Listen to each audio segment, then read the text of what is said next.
Today, we are diving deep into a topic that's making headlines, but there's a twist. While many are aware that a credit crisis is looming, what's often underreported is the sheer magnitude and potential fallout of this crisis. Is it possible that the credit crunch we're facing might actually be far more devastating than most of us realize? Buckle up, because we're about to uncover the depth and breadth of this financial storm and why it might be much worse than you've ever imagined. The dark clouds of a credit crisis are gathering over the U.S. economy, with ominous warnings from financial institutions indicating a storm potentially more devastating than the 2008 financial meltdown.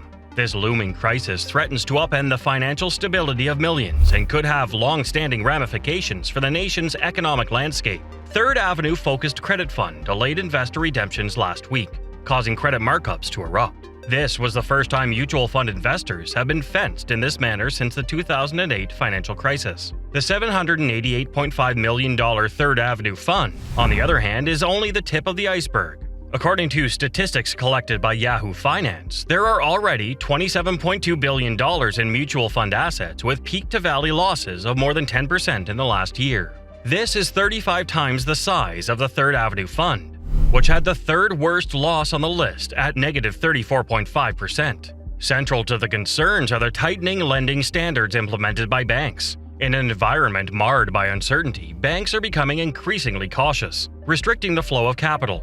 The immediate fallout of such a conservative stance is palpable. Consumers, especially those without stellar credit histories, find it exceedingly difficult to secure loans. This constriction in credit access has a cascading effect. Individuals might struggle to finance significant lives, like purchasing homes or cars, or even managing unforeseen emergencies. Businesses, particularly small and medium enterprises which rely on regular credit inflows, could face operational challenges, potentially leading to layoffs or even closures. Compounding these challenges is the tangible sense of financial stress permeating American households. Recent surveys have painted a grim picture. A significant portion of the population is grappling with financial strain, living paycheck to paycheck and struggling to meet basic monthly expenses. This distress isn't isolated to any one demographic. It cuts across age groups, regions, and income brackets. What's particularly alarming about the current scenario is its potential scale. In 2008, the crisis was, in many ways, a wake-up call, exposing systemic flaws and prompting a series of reforms. However, the present warning suggests that the lessons from a decade ago may not have been adequately heeded. In the U.S., many workers find themselves grappling with financial hurdles, resulting from a confluence of economic factors that adversely affect their financial well-being and quality of life. First and foremost is the issue of stagnant wage growth. Despite an evolving economic landscape with increasing corporate profits and technological advances, the wages of average workers have largely remained unchanged. This static wage scenario is in sharp contrast to the ballooning living costs. From housing to healthcare, the cost of essential commodities and services has risen significantly, putting immense strain on the average worker's budget.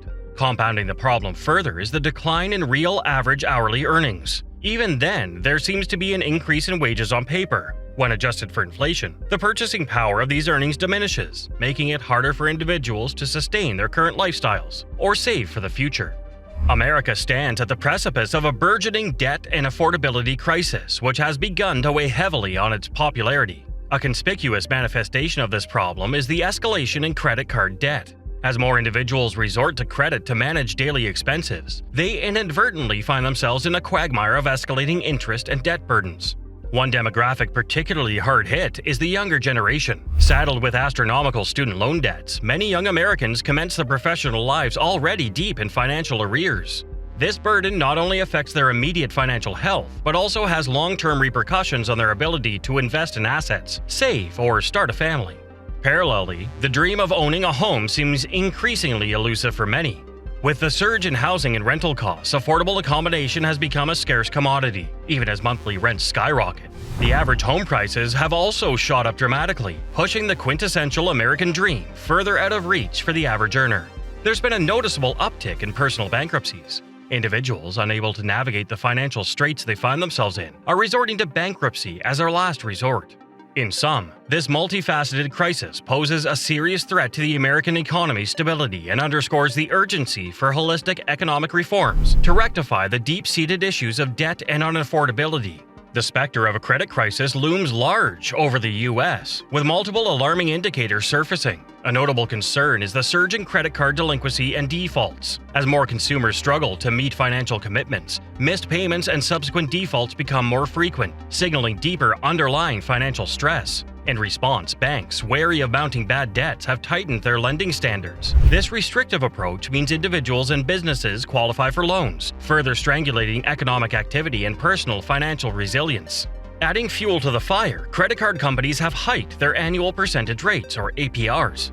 Consequently, minimal revolving balances can result in steep interest charges, escalating the debt burden for cardholders. Furthermore, in a testament to the eroding financial stability, an increasing number of Americans now heavily rely on credit cards, not just for emergencies or luxury purchases, but for essential day-to-day expenses. This dependence further entraps individuals in a vicious cycle of debt. The unfolding credit crisis is not just a challenge for financial institutions, but has far-reaching implications for the broader economy, affecting consumer behavior, business growth, and overall economic confidence. The tendrils of the financial crisis are far-reaching, affecting not only individual consumers but also the broader economy and the business ecosystem. As banks pull the reins tighter on their lending criteria due to escalating credit risks, businesses face an uphill battle in accessing capital. This declaration in bank lending threatens to exacerbate the economic downturn. Historically, liquidity boosts from banking lending have served as the lifeblood for many industries, catalyzing growth and employment. When this dries up, the entire economic machinery can grind to a halt. For retailers, the credit issues present a double-edged sword. As consumer credit tightens, spending power contracts. This, combined with the fact that many retailers operate on inventory and operations, means that both their supply and demand channels can be choked simultaneously. Moreover, with consumers increasingly defaulting on store-specific credit cards, retailers are grappling with revenue shortfalls. The credit crunch directly hampers businesses' operational capabilities. Expansionary activities, from hiring to opening new outlets or even simple operational functions, become difficult. With lesser credit to leverage, businesses can't capitalize on growth opportunities, leading to stagnation or even contraction.